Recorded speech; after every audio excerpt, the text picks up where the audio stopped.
हिमालय की गोद में बसा उत्तराखंड कहने को तो हिंदू बहुल राज्य है, लेकिन यहाँ की मिट्टी में सिख धर्म की विरासत भी लंबे समय से पनप रही है। उत्तराखंड की शांत और सुरम्य वादियों में कई दर्जन गुरुद्वारे हैं जो सिख समुदाय को एकजुट करने का काम कर रहे हैं।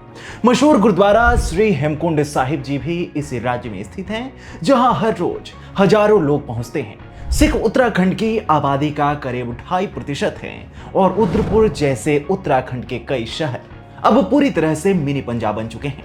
नमस्कार, मैं हूं आपके साथ अवनीश और आज के वीडियो में मैं आपको उत्तराखंड में सिखिज्म की कहानी सुनाऊंगा, जहां 2 लाख से ज्यादा सिख सिखी के झंडे को बुलंद कर रहे हैं। सिख धर्म और उत्तराखंड का रिश्ता सिख धर्म की स्थापना के साथ ही शुरू हो गया था।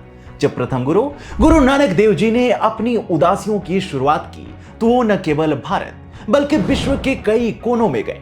उत्तराखंड उन चुनिंदा स्थानों में से एक है जहां गुरु साहिब ने लंबा समय बिताया। उन्होंने उत्तराखंड के पहाड़ी क्षेत्रों में निवास किया, जहां उन्होंने स्थानीय लोगों को मेहनत, सत्य और मानवता का पाठ पढ़ाया। उनकी बाणी में एकता और सेवा का संदेश था जो सैकड़ों लोगों को आकर्षित करता था। लोग गुरु साहिब की शिक्षाओं को सुनने और उनके मार्ग पर चलने के लिए प्रेरित होते थे। चंपावत जिले में गुरु नानक देव जी ने एक कड़वे रीठे के पेड़ को अपने चमत्कारिक स्पर्श से मीठा कर दिया, जिसके सम्मान में वहां गुरुद्वारा रीठा साहिब की स्थापना हुई। इनके अलावा दशमेश गुरु गोविंद सिंह जी ने चमोली जिले के हेमकुंड झील के किनारे ध्यान लगाया और तपस्या की थी। दोनों ही गुरुओं की स्मृति में उत्तराखंड में अनेक गुरुद्वारे स्थापित हैं जो सिख धर्म की आध्यात्मिकता, साहस और महानता के प्रतीक हैं। स्वतंत्रता के बाद विशेष रूप से 1947 के विभाजन के दौरान पाकिस्तान के पंजाब से विस्थापित सिख परिवार भारत के विभिन्न हिस्सों में बसे, जिनमें उत्तराखंड का उधम सिंह नगर और रुद्रपुर प्रमुख हैं। उत्तराखंड में सिखों की आबादी 2,36,000 से ज्यादा है और रुद्रपुर को तो उत्तराखंड के मिनी पंजाब के नाम से जाना जाता है। यह शहर आज सिख समुदाय का एक महत्वपूर्ण केंद्र बन चुका है, जहां उनकी संस्कृति और परंपराएं जीवंत रूप से फलती फूलती हैं। लोगों में यह आम धारणा है कि सिख धर्म केवल पंजाब से जुड़ा है, लेकिन उत्तराखंड के गढ़वाल क्षेत्र में सिख नेगी समुदाय का इतिहास 500 वर्ष पुराना है। ये राजपूत लोग थे जिन्होंने गुरु नानक देव जी की शिक्षाओं से प्रेरित होकर सिख धर्म अपना लिया। वहीं यात्राओं के दौरान कुछ सिख उत्तराखंड के शांत और रमणीय वातावरण से इतने प्रभावित हुए कि उन्होंने यहीं स्थायी निवास बना लिया। पौड़ी गढ़वाल के बिंजौली, हलूनी और पिपली गांवों में सिख नेगी समुदाय की बहुलता है।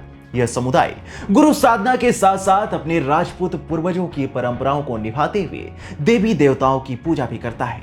उस समय हिंदू और सिखों को अलग अलग पहचान के आधार पर नहीं बांटा गया था, इसलिए सिख नेगी दोनों परंपराओं को सहजता से अपनाते हैं, जो उनकी अनूठी सांस्कृतिक विरासत को दर्शाता है। आपको बता दें कि उत्तराखंड के गुरुद्वारे सिख धर्म की आध्यात्मिकता और वीरता के प्रतीक हैं। चमोली जिले में 4,329 मीटर की ऊंचाई पर स्थित गुरुद्वारा हेमकुंड साहिब गुरु गोविंद सिंह जी की तपस्या और साधना का गवाह है। यह गुरुद्वारा न केवल सिखों बल्कि सभी धर्मों के लोगों के लिए एक पवित्र तीर्थ स्थल है, जो अपनी शांत और अलौकिक सुंदरता से हर किसी का मन मोह लेता है। इसके अलावा सरयू नदी पर बने नानकमत्ता डैम के निकट स्थित गुरुद्वारा नानकमत्ता साहिब अपनी भव्य संरचना और आध्यात्मिक वातावरण के लिए प्रसिद्ध है।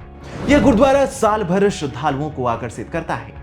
वहीं चंपावत जिले में स्थित गुरुद्वारा रीठा साहिब गुरु नानक देव जी के चमत्कार का प्रतीक है, जहां उन्होंने कड़वे रीठे को मीठा कर दिया था।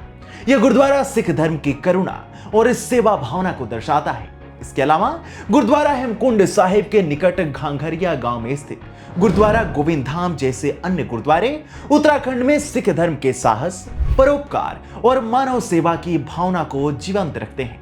ये गुरुद्वारे न केवल सिखों के लिए बल्कि सभी धर्मों के लोगों के लिए शांति और एकता का केंद्र है।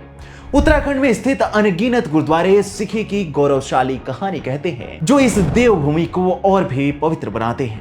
उत्तराखंड में सिखिज्म की यह कहानी आपको कैसी लगी, हमें कमेंट सेक्शन में जरूर बताएं। साथ ही वीडियो को लाइक करें और चैनल को सब्सक्राइब करें।